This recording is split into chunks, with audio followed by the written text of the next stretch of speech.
Hello and welcome to my channel. My name is Onyinye Chuks Oji. I am a relationship and marriage counselor. I'm also an infidelity recovery coach. I am super excited to be here to be sharing with you today. If you are new to my channel, please like, subscribe, and share this video. Today I'm going to be dealing with a very interesting and important topic, meeting your partner's emotional needs. Now, you will agree with me that this is very important that we talk about it, because this is one aspect of our marriage that we don't really talk about as often as we should. The sad truth is that a lot of married couples are emotionally starved in their marriages. Their emotional needs are not met. A lot of people neglect their partner's emotional needs. And what is emotional neglect? It is when someone's emotional attachments and emotional needs are disregarded. They are not met. They are either disregarded or just not met because maybe we don't know that this is what we should be doing. So when you talk about attachments, there is this healthy attachment that is expected between married couples. So because this is what makes me find comfort, find succor, find security, find safety and stability in my spouse, in my husband, in my wife. But you know that it is lacking in a lot of marriages. And when it is lacking and it's not you, this need, it is an innate need. It's not being met by your partner. The tendency to want to feel it by someone else is very high. And now those who are don't have access to try to feel it somewhere else, you find people who are frustrated in their marriages, totally frustrated and sad and resentful in their marriages. Now, you can't feel emotionally safe or secure in a relationship where there's emotional neglect. And that's not a good place to be. Now, let us begin to look at, the signs that emotional needs are not met in your relationship, because people don't even know. A lot of the times it is difficult to detect because the victims may only have a vague sense that something is amiss, but they can't place their finger on it. They just know that things are not working the way they should. But what is it? They are not talking, they are not shouting, nobody is fighting, nobody is beating you, nobody is just, nothing of those that is very obvious is happening. But somewhere, somehow, that all things are not okay. Some things are missing, something is missing, but you can't place your finger on those things. It is possible that it is coming from the place of emotional neglect. All right, now what are the signs that your emotional needs are not being met, so that you can begin to place a finger of need and know that, okay, this is the problem? Because if you don't identify the problem, it will be difficult to even find the solution. You can't solve what you don't know. So once the problem is identified, that's half of the problem is solved. We can now decide and start looking for the solution. Now, what are those signs that your emotional needs are not being met in your relationship? Number one is that you feel like you are alone in that relationship. You're just in this marriage all by yourself. You know that the other person is not part of you. The second one is that you prefer to spend time alone versus spending time with your partner. You just prefer to be on your own. Staying with your partner is a burden to you. Staying with him just makes you, it's not something you want to do. You are angry around this person. You're not free around this person. You're not excited around this person. You find comfort in your phone, in reading books all by yourself. You don't even want to share the same room with such a person. That is a sign that your emotional needs are neglected and they are not being met. Your partner, the third one is that your partner shuts down when you want to talk. Each time you want to have a conversation, they just shut down. That's a sign of a bigger issue, right? Now, the fourth one is that you're not sure what your partner wants from you. Of course, you're not having conversation. How do you know what I want from you if we don't create room for me to even express it? So that's a problem. The next one is that you don't engage in social activities together as a couple. So everybody just doing their own thing, going their own way. Sometimes you don't even know what the other person is doing. You just know that both of you left the house. Where the other person went and when they are coming back, you really don't know. That's a sign that your emotional needs are not being met. Another one is that your go-to person is a friend, is a relation, is somebody else other than your spouse. See, ideally, your spouse is supposed to be your best friend. That is how it's supposed to be. How are we one? If we are one, that means everything around me, you should know it, because we are one. So because I have a friend that I depend on, something is happening, the first person I should be talking about, calling to gist, to give that gist, whether good, bad, or ugly gist, should be my husband, should be my wife. When that is not happening, you prefer to tell somebody else other than your spouse. That's a sign that your emotional needs in that relationship they are not being met. The other one is that you are always suppressing your feelings. You feel something, but you just keep it. I don't have strength to talk. Let peace just reign. Everybody should just carry their wall and be going. You know, those kind of things. That's a sign. There's also a lack of intimacy. It feels like you live parallel lives, lack of intimacy. You know, when we talk about intimacy, some of us will think maybe it's about physical intimacy, sexual intimacy. No, intimacy cuts across spiritual, financial, emotional, physical, and even crisis intimacy. So we don't have that connection, that oneness, intimacy, that vulnerability that we are supposed to express. If you can't be vulnerable with your partner, that they should see you in your worst, in your best, and you're not afraid of them judging or being critical of you, it is a huge problem. It is a sign that the emotional needs in that relationship are not being met. The other one is that it feels like you live parallel lives, even though you live in the same house. So everybody is doing their own thing. Everybody is running their own thing. I have a business, he has a business. I'm starting another business. He's not even aware, right? We are doing things in the house. You just tell each other things for your information. It's not that we are sitting down to plan how we are running this reunion, how we are running our lives. We have a common vision. We have a common goal. No, everybody's just doing their own thing. I just heard so you bought master's fund. You want to do master's. Okay. I'm now doing this one. Okay. I now bought this land. Okay. We're just running our own. That's a sign. Now, what are the signs that your emotional needs are met? All right, what are those signs? Number one is love and affection. There is love and affection in that relationship. You feel loved and appreciated, and this is very fundamental to the success of your relationship. It includes verbal affirmation, physical touch, and thoughtful gestures. This is how to feel love and affection, and give attention, because affection is attention. It is important. The second one is security and trust. There is a sense of security and trust that happens because this forms the foundation of any relationship that is built to last. The sense of security and trust. Once it is breached, there is a problem. Now, it includes honesty.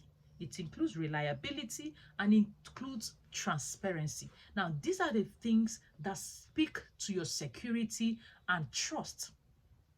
And it's when there is this security and trust as a result of honesty, as a result of reliability and transparency, we can say that your emotional needs are met because yes, it's part of the needs. I need to be able to trust you. I need to be able to know that you're reliable because it affects how I feel. It affects how I come into this relationship. It affects my general mood. If I know I can't trust you, I don't feel good about it. So my emotions are not in a good place. So the third one is respect and validation. You need to respect each other's feelings, our opinions, and our individuality.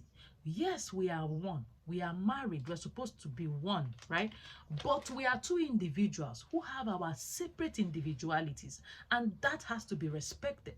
In a place where you want to stifle somebody's individuality, this person is a very jovial person, is a very friendly person, creates friends easily, makes a lot of friends easily, but because you're on the introverted side, you are uncomfortable with the fact that your wife has friends. You're uncomfortable with the fact that your husband makes a lot of friends. So you come into a place and you're already telling them, I know that you start talking to everybody. Before you know it, everybody will gather around you. You forget that I'm here with you. All those talks. We need to let each other express our individualities.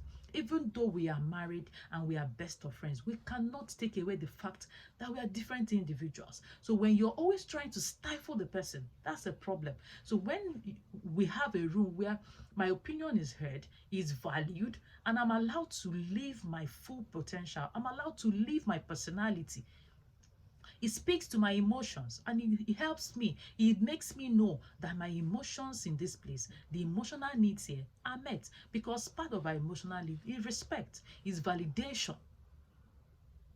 All right, very important. The fourth one is connection and intimacy. It's about being present and attentive to each other's emotional needs. You must be attentive. You must pay attention to your partner's emotional needs and the need for intimacy. The need for intimacy. Spiritual intimacy, physical intimacy, emotional intimacy, financial intimacy. Very important. A lot of us lack it when we come to financial intimacy. The intimacy that most of us enjoy is physical intimacy, sexual intimacy.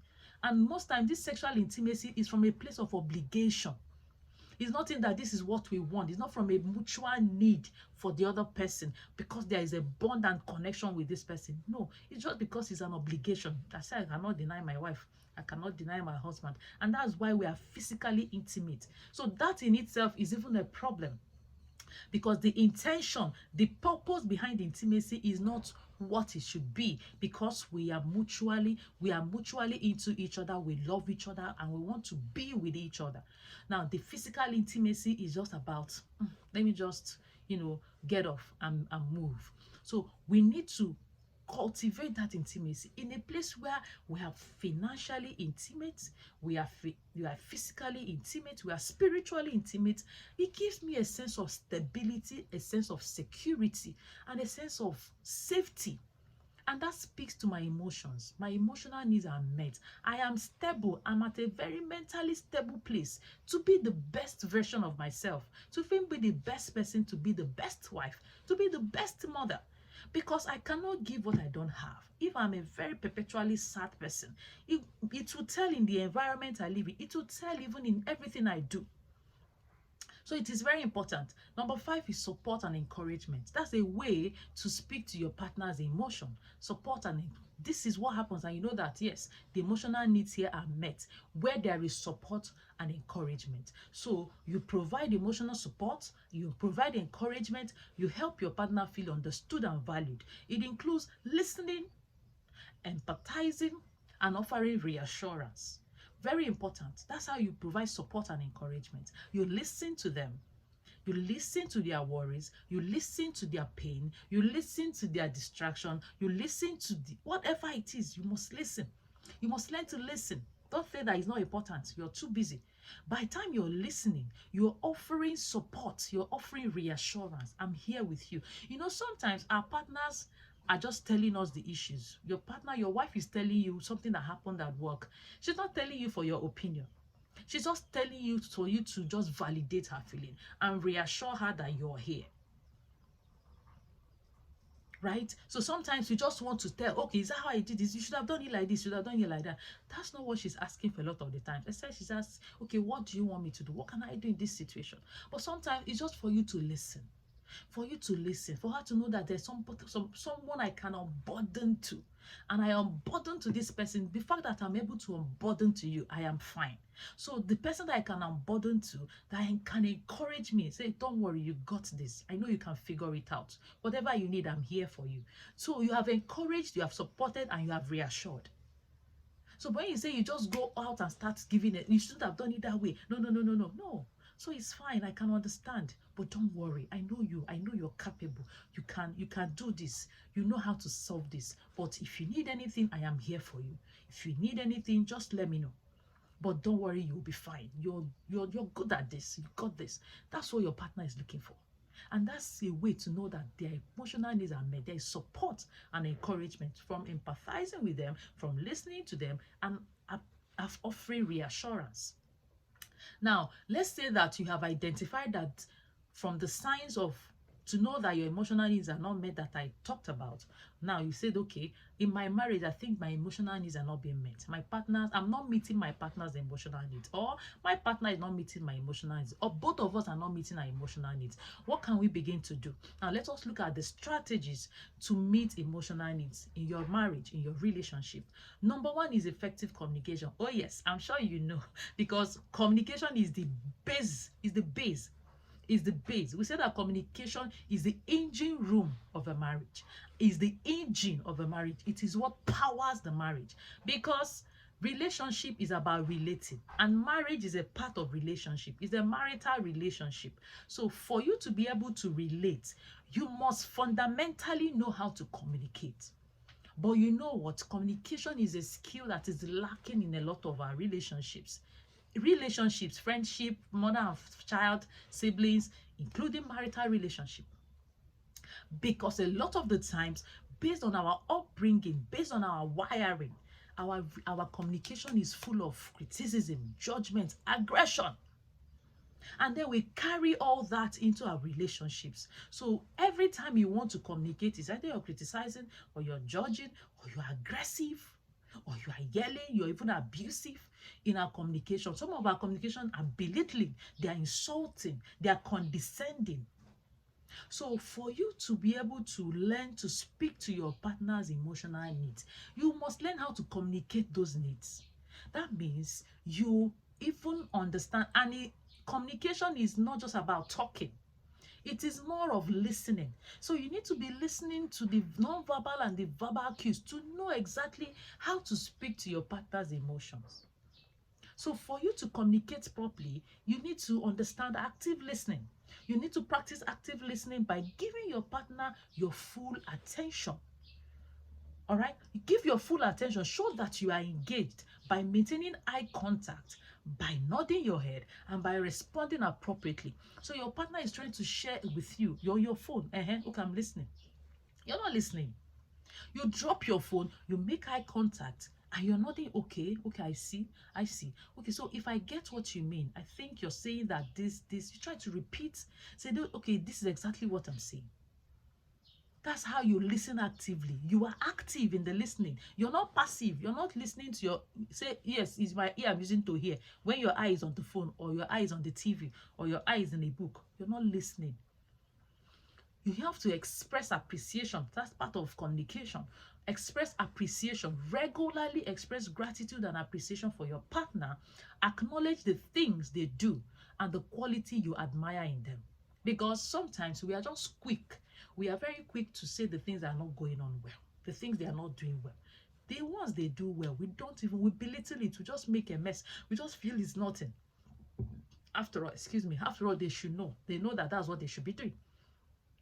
How can I be thanking you for doing what you're supposed to do? No, we're not wired like that. We're supposed to be appreciative.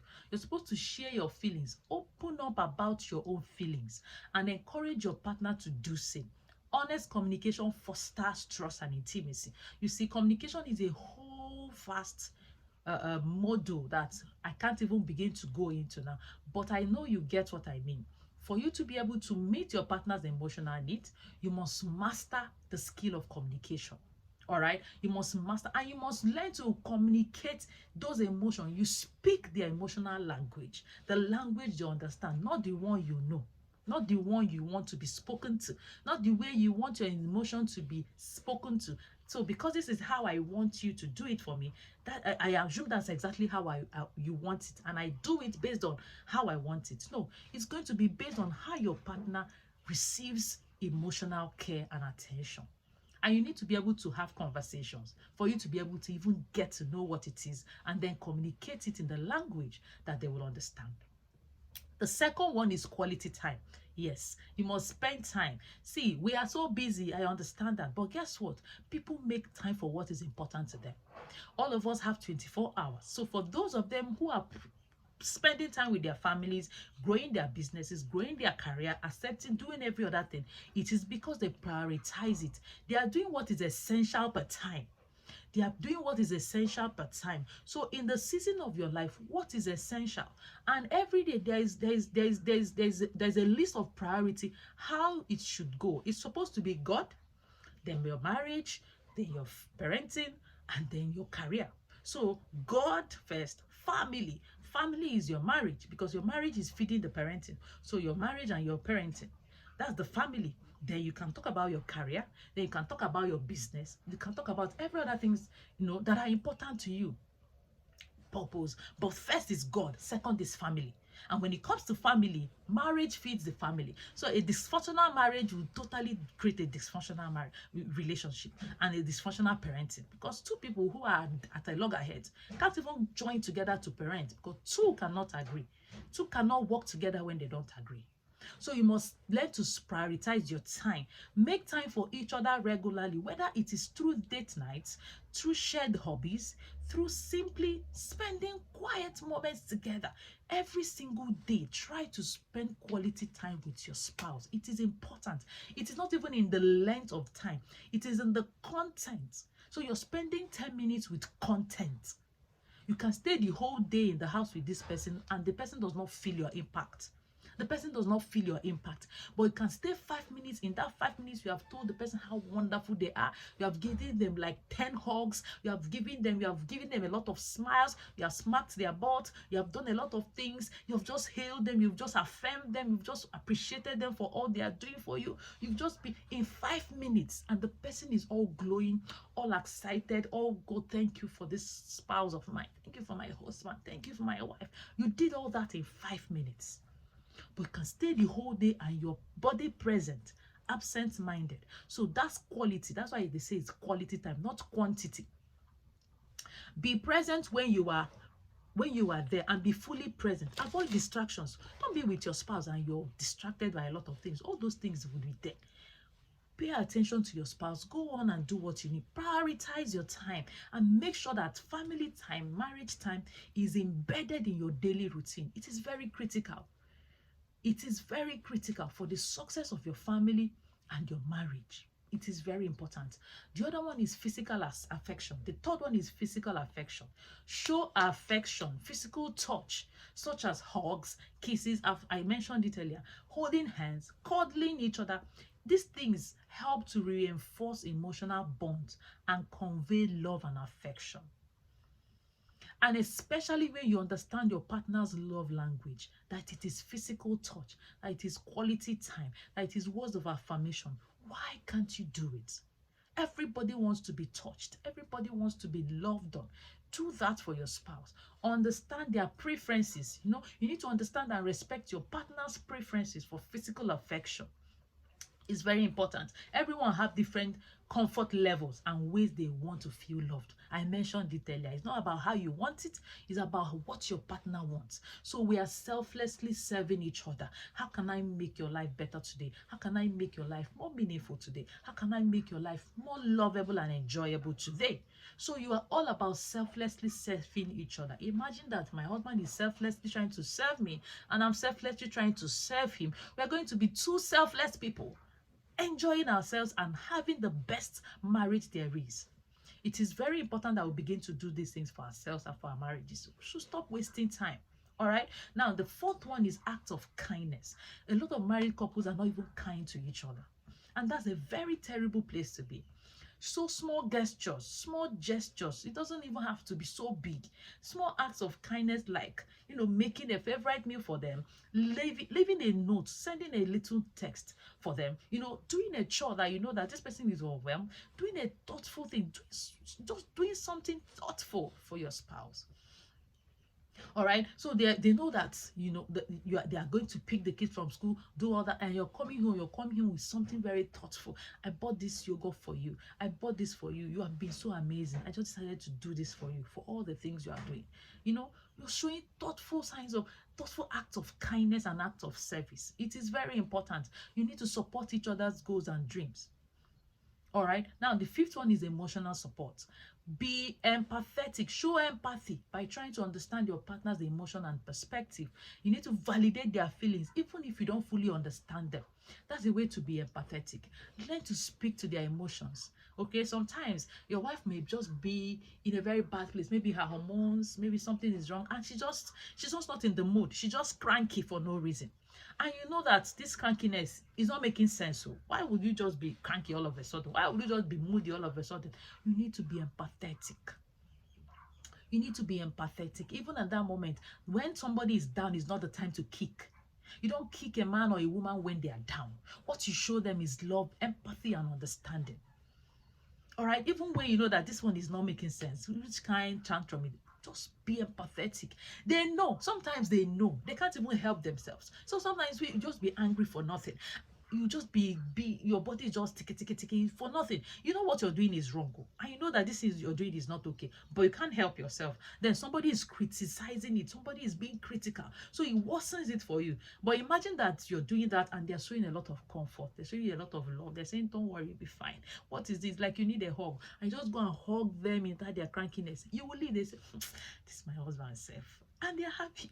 This is my wife said, this guy gets sense. So gets sense. So even this my madness I'm doing here, he's just being nice. You think they don't know? Sometimes they know, and that is speaking to their emotions. So they stay and just remember all those your beautiful things. These are things that create memories. They remember it and they smile.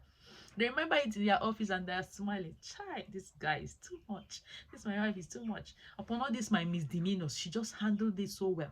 Can we see how we just little things that make all the difference, that speak to your partner's emotion? Always provide reassurance during difficult times. Let your partner know that you are there for them and they can rely on you.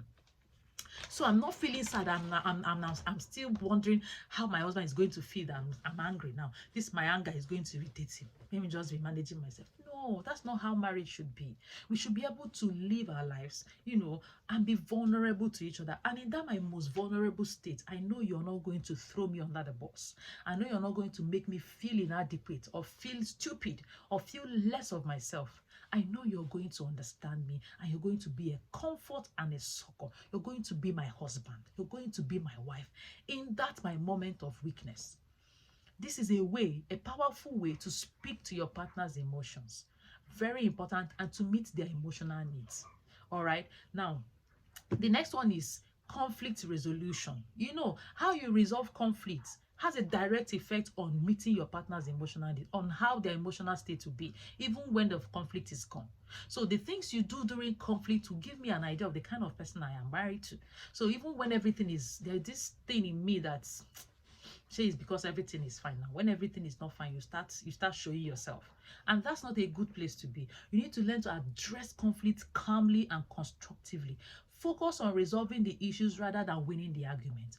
I always say to married couples, the goal is not to win, because who is winning? There is no opponent. Where there is winning is where there is a competition and where there is an opponent. But both of us are on the same team. So how will people on the same team be looking for a winner and a loser? It's not making sense, right? So for us to resolve conflict, we know that the aim is not to win the argument. The goal is to remain one. So whatever strategy I am deploying in a bid to resolve this conflict is that we must remain one. I can't be a winner and he's a loser. If one person is winning in this team, all the team members are winning. If one person is losing on this team, all the team members are losing. So we must appreciate that. The next one is continual growth. For you to continually speak to your partner's emotion, you must continually learn. You must continually grow. The Bible said that wisdom and knowledge shall be the stability of their time. And we put it, wisdom and knowledge shall be the stability of marriages. So you cannot keep saying that everything you knew from your parents' marriage is all that you need to know. Constantly update yourself. Constantly learn. Constantly go and adapt and evolve. Right? Grow. Be open to change and growth. A lot of us are set in our ways. Very set in our ways. This is how my father used to do it. This is how my mother used to. You are not your father. You are not your mother. This is not your father's and your mother's marriage. This is your marriage. And you're going to handle your marriage based on your values, based on your beliefs, based on the results you want to see. It's not based on your father or your mother's marriage. It is very important that we begin to do these things. Be open to change. Relationships evolve. And being adaptable helps you to maintain a strong connection. Learn to be adaptable. Learn to be adaptable. This is what is going on now. Can we do this? Can we? Okay, this is not working. No, it must be my way or the highway. That's not a way to make a marriage work.